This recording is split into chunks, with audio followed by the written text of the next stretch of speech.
Welcome to the Fatality Free Future podcast. I'm John Barclay. My name is Holly Ferguson. It's the podcast where we discuss the challenges and possibilities of creating a fatality-free future.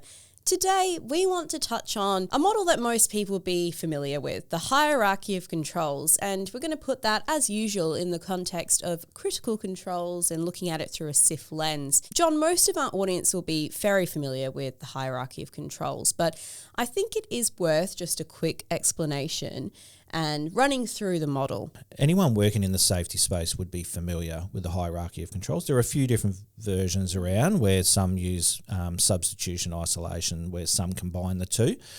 But if you look at the codes of practice, they talk about the controls in regards to their highest level of effectiveness to their lowest level of effectiveness, and they've grouped them into three layers or three levels, with level 1 being the most effective, the highest effective use, which is elimination. So what that basically is saying in the simplest term is eliminate the hazard, so people can't get harmed by that hazard. Then you get into different levels of level 2. So level 2 has a few different types of control types in there, one being substitute, so substituting the hazard for something less harmful. Typical common examples around using different types of chemicals, basically. So certain types of chemicals are more harmful than others.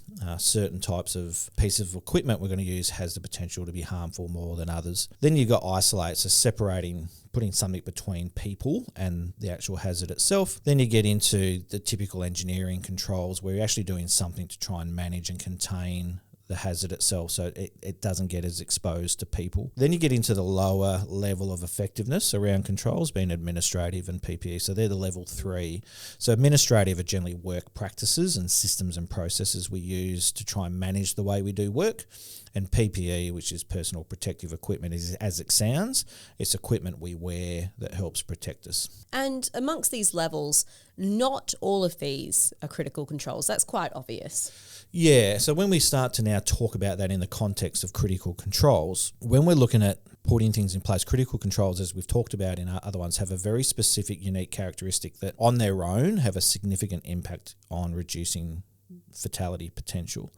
Now, it's very difficult and very rare that something at the lowest level, like an admin PPE type control, is ever going to really stand up to a critical control criteria test. All sitting in level 2 is where you start to get those definitions of critical controls. Now, that's not saying we can't overlay different controls with those more level 2 type controls. So we generally have some level 2 controls and then overlay them with some level 3, type admin PPE controls. But it's if you want to be really effective in what you're doing in preventing fatalities, you've got to really understand those level 2 type controls and how they're working within the critical risk management framework. And how they're working, I think that leads us into talking about the controls that are preventative and those that are mitigative. Yeah, and again, when you start lifting up, thinking about hazards and unwanted events, typically, and this is where you start to fall into the typical visualization of a bow tie, but I guess that's the reason why bow ties came about, is you've got a hazard, an energy source, you've got an unwanted event from that. Then you can look at, well, what are the causes of that event, and then put in what they would call preventative controls. So preventative controls are in the name. It's about trying to prevent that unwanted event from happening. Now, unless you eliminate that energy source, you're always going to be looking at level 2 or level 3 type controls in that preventative space. While that exposure is still there, obviously those controls are trying to reduce the likelihood of that event happening. But the event could still happen. So you still need to plan for controls that would mitigate the potential for a fatality happening or a serious injury happening, even if that unwanted event happened. So an example is, you've got an energy source such as gravity with a suspended load. The unwanted event is the falling of a suspended load. There might be some causes to that, such as the slings or the chain breaking. And then you'd have some preventative controls like engineered design chains, slings. You would have inspections. You would have trained people. You'd have a few different preventative controls. But at the end of the day, if you're still moving loads around, the event of a load falling could still possibly happen. So then you get into mitigation controls, which generally works into getting people away from the load. So if the load does fall, it's not going to hurt or kill someone. Touching back into the level 3 controls, particularly PPE, we hear quite a lot and emphasis on PPE, you've told stories before about leaders going out into the field and straight away picking up on wrong PPE when there might be a more glaring issue at hand. Why do we focus so much on PPE?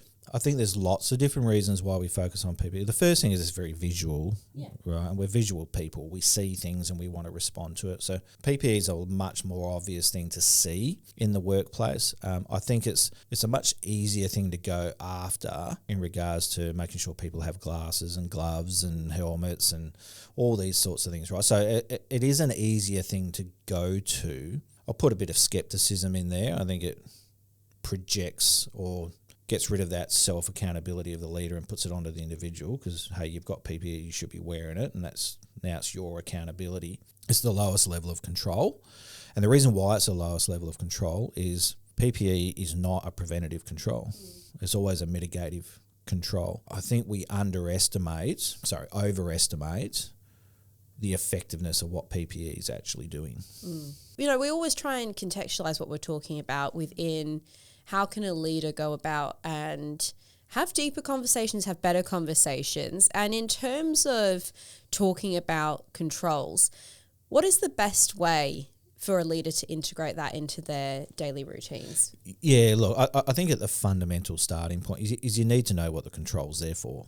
And I think this is the bit we lose sight of in these conversations. We just go out and just tick that whatever we've said we need to have in place is in place. But I think it's really important to understand what's the control there for and what's it supposed to be trying to do in regards to protecting someone from an energy source or an unreleased or uncontrolled release of energy. What that does then, you might think you've got a great control in place because you've got some barricading up, and I'll use just soft barricading as the example, right? So you've got some cones up, or you've got some flags up, or you've got some tape up, and there's signs on there to say entering the area, call up. Right? That's still relying very much on people, and it's more of an administrative control, where some people seem to think that that's getting me into the engineering or isolation type control because I'm separating people. Well, you are, but there's nothing physically separating them per se. I can walk through that tape. I can go under the tape. The tape might fall over in the wind. So it's a very much an administrative control. Now, if it's just a delineation, this is what I mean by talking about what's its purpose is really important, because if it's just a delineation, then it's fine. It's probably doing a great job. But if it's stopping people from being exposed to moving machinery or heavy machinery, it's not really doing anything, right? It's not protecting people from anything. So you need to change the purpose of the control. And I think that's the bit I'm always looking for from leaders here is don't get hung up per se on, is that an engineering control? Is that nice? I just still think leaders need to focus on what's the energy source that could harm someone, what's the unwanted event, and what are the controls that are going to help prevent it, but also start thinking about how do we fail safe, because systems and people will still make mistakes and still fail. So you need to understand, well, even though we put all these things in place, I need to have conversations with my team. What do we do when it goes wrong? Like, what do we actually do when something doesn't work or something hasn't worked the way we thought it would? And that doesn't happen enough. I don't think there's enough conversations with people around what do we do when it goes wrong. Yeah, I'm glad you brought that up, because it's one thing for the leader to understand and to have, a good think about when they see, like you just said, maybe they see some soft controls and they need to analyse, is that actually doing what we want it to do here, or do we need to bring something else in? But in terms of a leader to get their team to understand, how do we do that? How do we approach those conversations?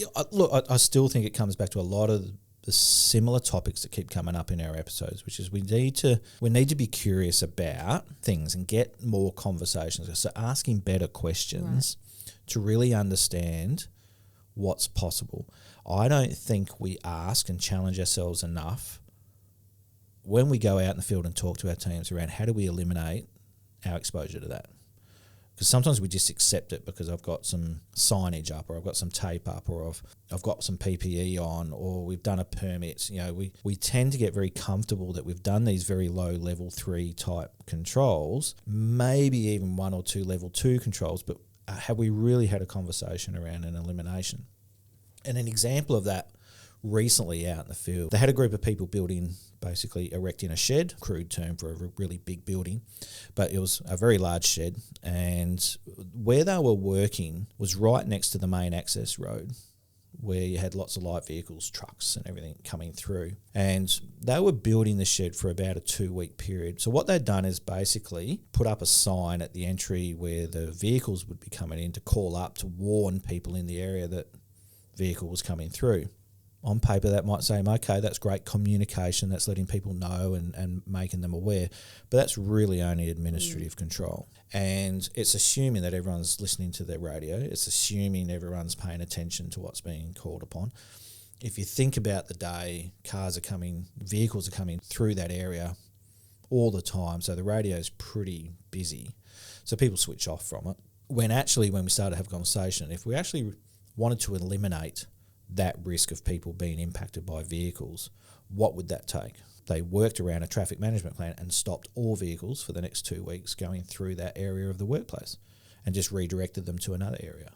So I think sometimes we don't have enough conversations around what's it going to take to eliminate, because that's the most effective one. What do the usual conversations go? I would like to kind of get almost like, you could use me as the worker if you like. I would like to do a comparison between, the kind of typical conversations versus the more rich, better questions, those kind of conversations. Yeah, look, I mean, typically a leader would come out and probably ask, hey, Holly, how's the job going? And you would probably say it's going really well, we're progressing here, doing this, doing that. The leader would then probably say, just keen to understand what are the main hazards or risks involved in your work. They'd probably rattle off some pretty common ones. I'm working at height. I've got vehicle interactions here. I've got other people working near me, so I've got some SimOps, so simultaneous operations. And then I'd generally say, so what are your controls? And so, well, we've got our JHA, we're communicating well, we're all on the same radio channel. We've got a sign up there to let people know they should call up before coming in. I'm working out of my EWP, I've got my harness. Yeah, and that would sort of generally be where it would stop. The leader would be generally pretty satisfied that you were able to answer the work you're doing, the risks involved with the work, and you've been able to describe some controls. And if you actually now stop and go, okay, if I was to think about the hierarchy of controls and what you said back to me, nearly all of that were level 3. Like all of it. It was administrative, comms, permits, JHAs, call-up signs. They were all administrative controls. Where what that conversation could look like, that's really great, and I think those controls are helping manage things. If we think about the vehicle interactions, what do you think we could do that would even just eliminate that exposure for you? Now, you may not know the answer. Like, we may not get to a response. They may not think it's possible, or that the leader's going to be able to act on the idea of, well, let's block it off and make sure no traffic comes in here for the next 2 weeks. But again, we should be able to have the conversation and then let the leader do their job and go away and find a way of enabling that control to be used. Don't just take the tick the box exercise of people responding with some generic controls, generally quite administrative in nature, maybe talking about some engineering or some simplistic isolation type controls. What would it take to eliminate it? Like, do we even need to work at height? What does that look like? Are there different things we can do? It's not just on the job itself. Sometimes it's the planning of the work. There's quite a few times now where we are seeing teams think about not constructing something on site, actually having it delivered to site and then just erecting it, right? Because all that construction work, working at height, can be done in a more controlled environment in a workshop rather than an uncontrolled environment out in the field. So it's those sorts of things that we want people to be more curious about. So how do we get further up that level of effectiveness? So when we start getting into these conversations with people that could potentially bring up new controls for us, is there actually a risk to that as well in introducing new controls? It's a really interesting point. I don't think that's discussed enough, even with the controls we're putting in place generally, as well as the controls that we're suggesting to move forward. As soon as you change something from either a control point of view or just a work practice point of view, change means something else has come about because of that. So they talk about that as pushing the risks to somewhere else and pushing the risks somewhere. So yes, I could say let's construct it all off site and just turn up and put it on site. That's great for the people on site, but now that's shifted the risk somewhere else. Now let's go back to the example of, hey, yeah, we've eliminated the vehicles coming through that work area, but now we've probably potentially created a congested traffic somewhere else, because now all that traffic that used to go down that road is now going down another road. And has that created another problem? So I just think that's the other part. I don't always see leaders and teams thinking about, when they're putting their controls in place, what's the implication of that control? Is that creating another problem that may be a bigger problem than the one that we're actually trying to solve? And in construction, a typical one of that is they want to try and barricade off their areas or exclude their own work areas. And you go to some of these construction sites, and I don't know what's what because there's that much barricade tape everywhere.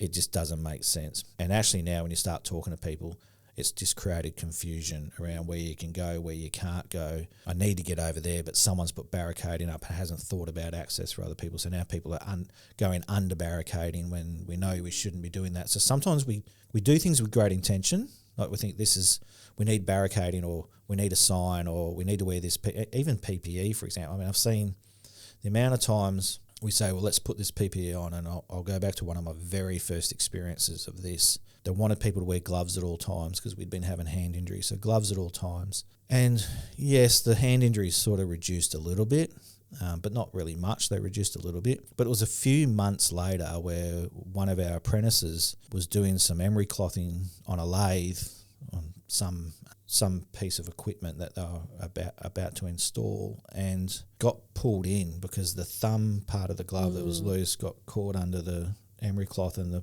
spinning piece of equipment, and pulled him in and broke their arm in 3 places. Oh, God. So sometimes we create a control and don't always think about the implications of those things. And those are just some subtle examples that actually have some very big impact on people.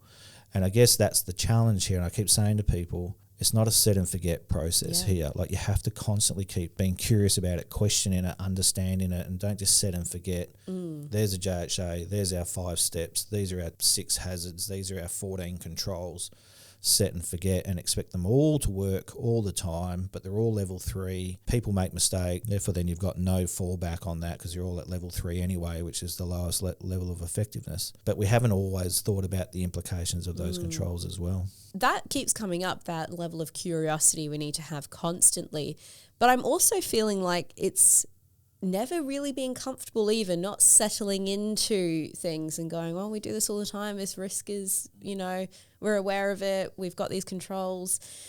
Is that a good way of describing it, not getting comfortable? Yeah. I mean, a common term when you read different literature out there is just having that chronic unease. Yes. That's another sort of common language that's out there. And I think it's a healthy thing. I don't want people to be overly, stressing themselves out over stuff. You want to be able to go about your work, and you want to be working through that with great confidence. I just think leaders, especially who are a little bit more removed from the work, not getting too comfortable that everything we've defined is in place and working. Are we actually challenging ourselves to move beyond level 3 to level 2? And if you're relying a lot on level 3 controls, which most work I see is, you need a good healthy level of unchronic ease. And as usual, we want to give people a little bit of a summary, some takeaway tips in this space with hierarchy of controls, looking at it through a SIF lens. What are some of your takeaways? So the first thing is, I would really encourage people to start asking the question, what would it take to eliminate? What would it take to eliminate? I like that because it almost has a good ring to it. Yeah, because we make an assumption that it's too hard to eliminate, it's not possible. But I think if you embrace the possibility and you get curious about stuff, then just asking people what would it take to eliminate, then I think that might start some different conversations. So I think don't be afraid to go there. Doesn't always mean we're going to have to spend millions of dollars to eliminate something. Sometimes it could be literally just stop doing something the way we're doing it and doing it another way, and we've actually eliminated that exposure. Yes, we're going to have another one, because remember, you can never eliminate risk altogether, but you can work through changing or eliminating those sorts of things. So even making sure there's no pressure in a pipe and those sorts of things, just eliminate it. So I just think what's it going to take to eliminate is probably something I want to see people having more conversations about. I think the next thing, which is pretty common through most of our episodes here, and I hope all our listeners keep taking this away, is keep challenging yourself about your curiosity. Like, don't just think you know what you know and there's nothing else to learn. Just keep going, keep looking, keep digging. What other questions can you ask? What other possibilities are out there? What do people think that would be more effective in reducing their level of exposure to harm? Every time you do that, you create a possibility for changing the way you do things and getting a better critical control. Great. John, thank you very much for walking us through your lens and the SIF lens of looking at the hierarchy of controls. Cool. No, thank you. Thank you for listening to this episode of the Fatality Free Future podcast. Head to our Fatality Free Future hub on barclays.com for more information and to access everything we spoke about in this episode.